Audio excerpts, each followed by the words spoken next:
7G forces slam through a cheerleader's spine in under half a second. That's a standing back tuck, a no-run back flip, and in most competition divisions, it's an instant disqualification. The margin between a legal stunt and a season-ending penalty can come down to 30 degrees of tilt, a few hundred milliseconds of airtime, or 5 millimeters of misplaced grip. So where exactly does the rulebook draw the line?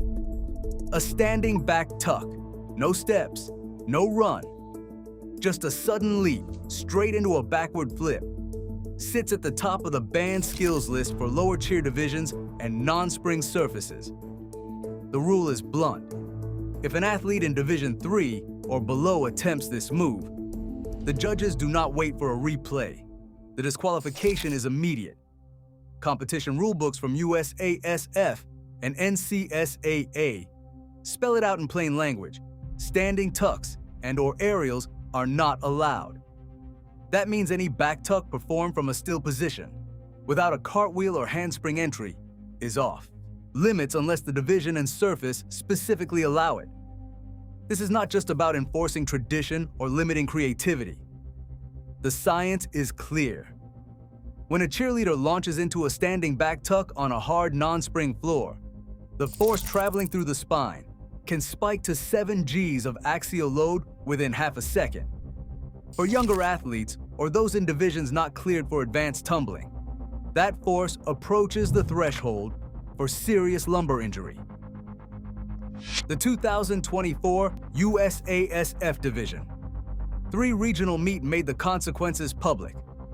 During a warm-up, a team performed a standing back tuck on carpeted sideline mats. The judges raised red cards, called out disqualified for illegal standing back tuck, and the team was removed from the results. The rulebook's logic is simple. Difficulty means nothing if the skill is not safe for the athlete's age, level, and the floor beneath their feet. The standing back tuck is a clear line. Cross it, and the competition ends right there. Basket tosses demand precision, measured in milliseconds and degrees. Bases launch the flyer straight up, arms locked, as she twists through the air.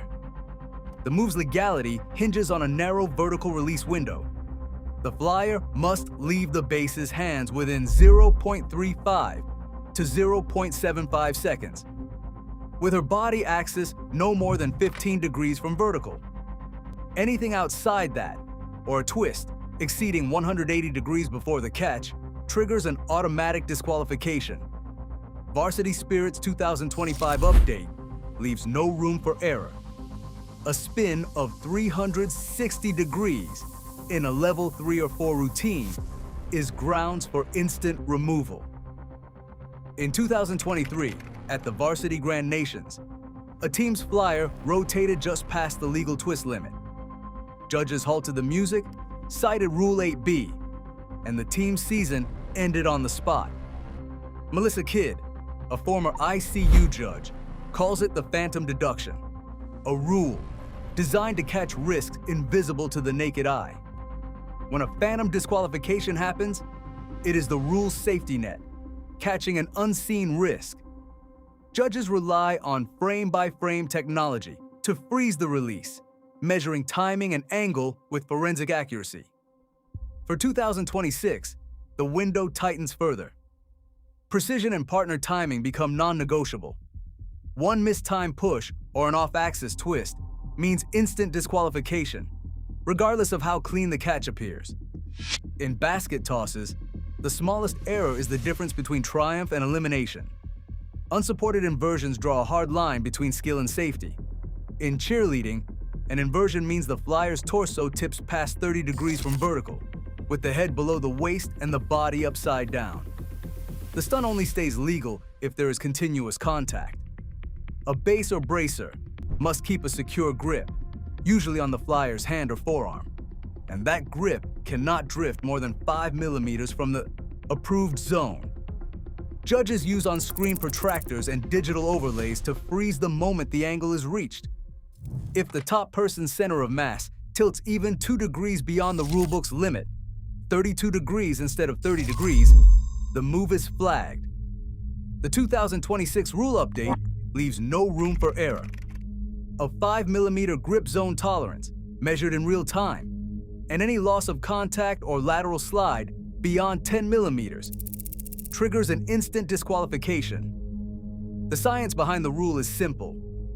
As the angle increases past 30 degrees, the load on the flyer's torso and neck rises sharply.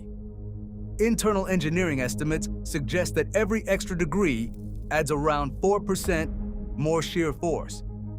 That is enough to push ligaments and joints toward injury thresholds, especially if a slip or missed grip occurs.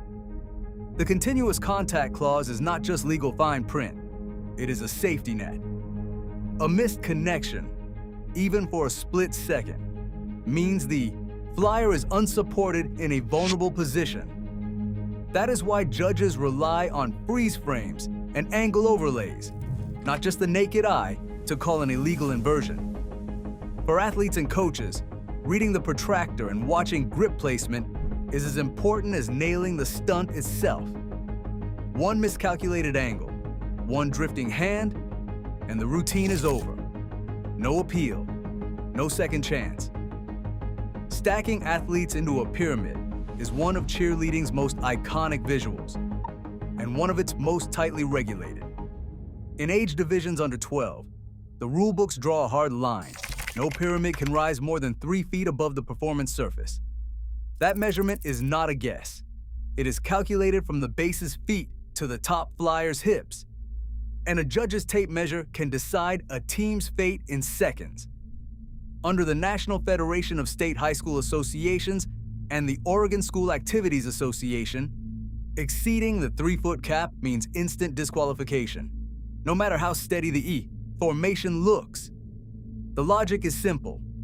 As the pyramid gets taller, the risk of a fall grows quickly. For teams competing outdoors or on grass, the OSAA handbook adds another layer.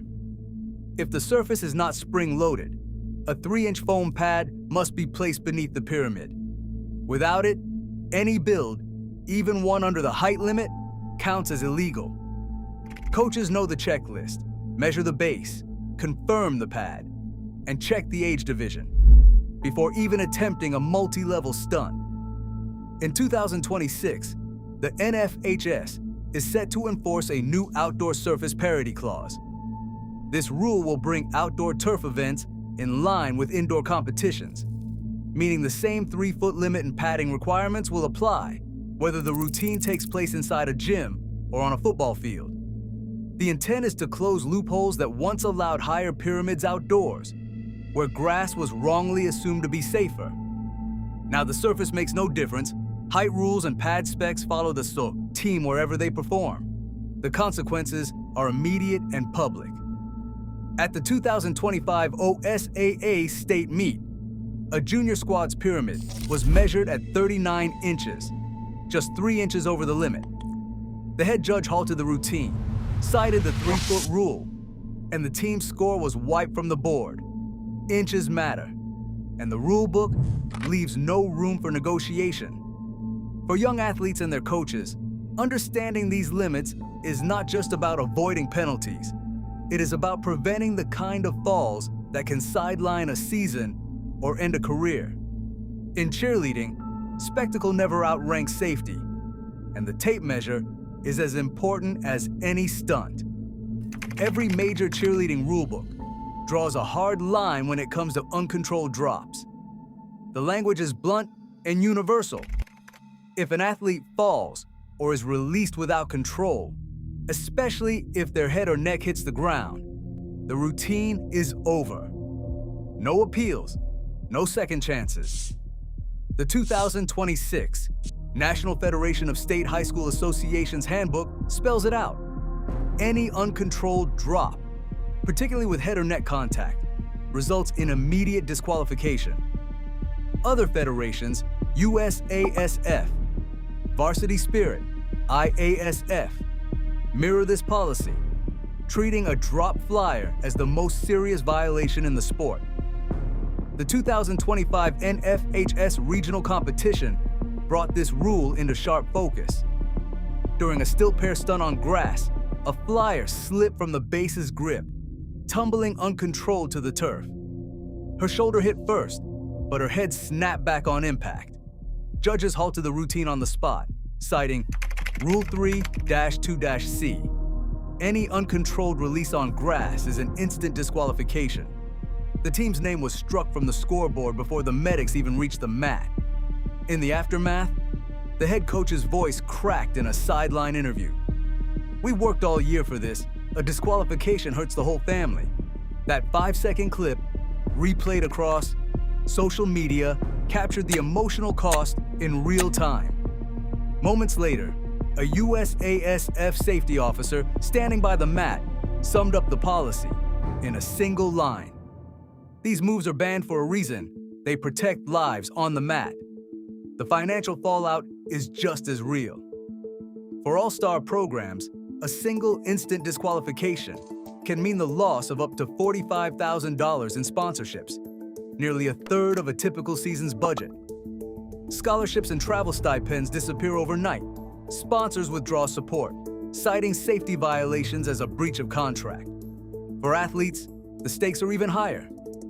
A dropped flyer risks a career-ending injury, and the rulebook's zero-tolerance stance is written in blood, every clause shaped by past accidents and near misses. The final act of every competition is a reminder. In cheerleading, control is everything. One uncontrolled drop, and the season ends in silence. Right now, every major cheer competition enforces these safety rules. One uncontrolled landing can end more than a routine. Skill means nothing without control. As athletes push boundaries, the line between risk and reward stays razor thin. In cheerleading, safety isn't just a rule, it is survival.